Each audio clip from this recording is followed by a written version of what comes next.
Assalamu alaikum, dear students. Hope you all are safe, sound, and doing well. Today is Wednesday, 20th of August 2025, and we will learn simple past tense. It is also known as past indefinite tense. So, what is simple past tense? It shows the actions that happened in the past. Simple past tense हमें उन कामों के बारे में बताता है जो माजी में हुए थे, ठीक है? Look at this example. I went to the library yesterday. मैं कल लाइब्रेरी गई थी या मैं कल लाइब्रेरी गया था. अब went गो की सेकेंड फॉर्म है और साथ में हमारे पास यहाँ पे एक टाइम वर्ड यूज हुआ है yesterday, गुजरा हुआ कल. इसकी आइडेंटिफिकेशन या पहचान क्या होती है? Second form of verb is used, लेकिन ये सेकेंड फॉर्म सिर्फ सिंपल सेंटेंस में यूज होती है. Time words are often use such as yesterday, last night, last week or last month, last year, ago for example 2 days ago, a week ago or in 2010. अब time words का use जो है इसमें लाजमी नहीं होता. टाइम वर्ड के बगैर भी हम सिंपल पास्ट टेंस लिख सकते हैं. जैसे I went to the library, ये सेंटेंस सिर्फ यहाँ तक होता है, इसमें यस्टरडे का यूज ना होता तब भी हमें पता चल जाता है कि ये सिंपल पास्ट टेंस है, क्योंकि इसमें second form of verb use हुई है और कोई भी हेल्पिंग वर्ब नहीं है.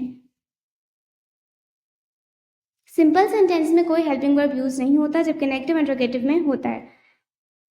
First form of verb with did in negative interrogative sentences. अगर हम सिंपल पास्ट टेंस में नेगेटिव इंट्रोगेटिव सेंटेंस लिख रहे हैं तो उसमें हेल्पिंग वर्ब डिड यूज होगा और डिड के साथ हम हमेशा फर्स्ट फॉर्म यूज करते हैं, ठीक है? यानी सिंपल सेंटेंसेस में जहां हमारे पास हेल्पिंग वर्ब नहीं था और वर्ब की सेकेंड फॉर्म यूज हो रही थी, नेगेटिव इंट्रोगेटिव में वो फॉर्म फर्स्ट फॉर्म में चेंज हो जाएगी, क्योंकि हमारे पास हेल्पिंग वर्ब डिड है और डिड के साथ हमेशा हम फर्स्ट फॉर्म यूज करते हैं. उर्दू पहचान क्या है? उर्दू में जुमले के आखिर में हमेशा अलिफ या ये आता है, जैसे मैं कल लाइब्रेरी गई थी या मैं कल लाइब्रेरी गया, ठीक है? अब यहाँ हमने इस टेंस की सारी रिक्वायरमेंट्स देखनी है, लेकिन हम बारी बारी इनको सेपरेटली डिस्कस करेंगे ताकि हमें ये क्लियरली समझ में आ सके. Helping verb. No helping verb in simple sentences. Simple sentence में कोई हेल्पिंग वर्ब नहीं होता. Did in negative interrogative sentences, जबकि नेगेटिव इंट्रोगेटिव सेंटेंसेस में हम कौन सा हेल्पिंग वर्ब यूज करते हैं? Did. Form of verb second form of verb, but only in simple sentences. First form of verb with did in negative and interrogative.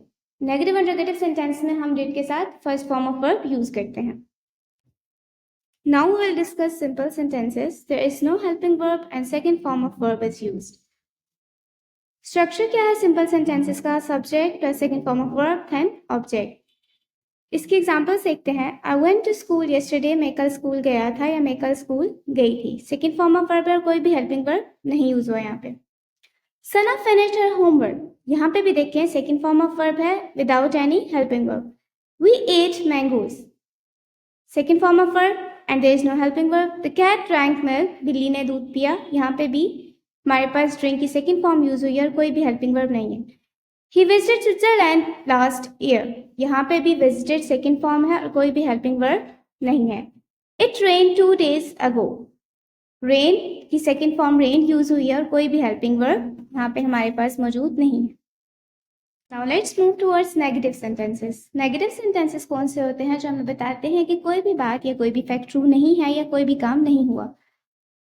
Simple past tense के negative sentences में हम helping verb did use करते हैं और did के साथ हम हमेशा first form of verb use करते हैं. इसका स्ट्रक्चर देख लेते हैं.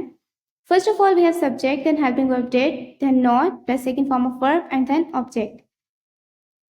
एग्जांपल्स देखते हैं. Celine did not post a letters. अब यहाँ पे हमारे पास डिड का यूज हुआ साथ में नॉट का, और डिड के साथ हम कौन सी फॉर्म ऑफ वर्ब यूज करते हैं? फर्स्ट, इसलिए पोस्टेड के बजाय हमने पोस्ट का यूज किया. She did not finish her homework, यहाँ पे भी did with first form of verb and not. I did not scold the child, did and first form of verb with not. We did not go to the library. अब बात करते हैं interrogative sentences के बारे में. Interrogative sentences कौन से होते हैं? जो क्वेश्चन सेंटेंसेस होते हैं, सवालिया जुमले. इनमें भी हेल्पिंग वर्ब did यूज होगा और फॉर्म ऑफ वर्ब फर्स्ट ही रहेगी, क्योंकि did के साथ हमेशा first form of verb use होती है. इंट्रोगेटिव सेंटेंस का स्ट्रक्चर देखते हैं. ये हमें ऑलरेडी पता है कि सवालिया जुमले या क्वेश्चन सेंटेंस लिखते वक्त हेल्पिंग वर्ब सबसे पहले आता है. तो सबसे पहले हम क्या लिखेंगे? हेल्पिंग वर्ब डिड, उसके बाद subject and first form of verb, then object and last में क्वेश्चन मार्क. अब second structure again negative interrogative sentences का है, जिस तरह हमने प्रीवियस टेंसेस में किया था. Helping verb did plus subject plus not plus first form of verb plus object plus question mark. इसको रिवाइज कर लेते हैं कि नेगेटिव इंट्रोगेटिव सेंटेंसेस कौन से होते हैं। जो क्वेश्चन सेंटेंस तो होते ही हैं, लेकिन इसके साथ साथ इनमें नॉट का यूज भी होता है। अब इंट्रोगेटिव सेंटेंसेस की एग्जांपल्स देखें। Did he complete his task, helping verb ने पहले लिखना था, इसलिए ही सब्जेक्ट से पहले हमने डिड का यूज किया and first form of verb complete. Did they draw a house, did the lion roar, did Ayesha read a book. यहां तक तो हमारे पास इंट्रोगेटिव थे। अब last two sentences negative interrogative sentences हैं। Did she not prepare her lesson. अब यहाँ पे देखें, शी के बाद सब्जेक्ट के बाद हमने नॉट का यूज किया, लेकिन हम इसकी कंट्रैक्टेड फॉर्म भी यूज कर सकते हैं। जैसे हमने सिंपल प्रेजेंट टेंस में डू और डज के साथ जब नॉट लगाया था तो हमने कंट्रैक्टेड फॉर्म यूज की थी। जब हम डिड नॉट की कंट्रैक्टेड फॉर्म यूज करेंगे तो नॉट सब्जेक्ट से पहले डिड के साथ आ जाएगा, didn't he go to school. लेकिन ये इनफॉर्मल राइटिंग में आता है। फॉर्मल स्ट्रक्चर क्या होता है कि आप सब्जेक्ट के बाद ही नॉट का यूज करें, ठीक है। So today's lecture on simple past tense ends here. Revise, practice and be ready for next class. Allah Hafiz.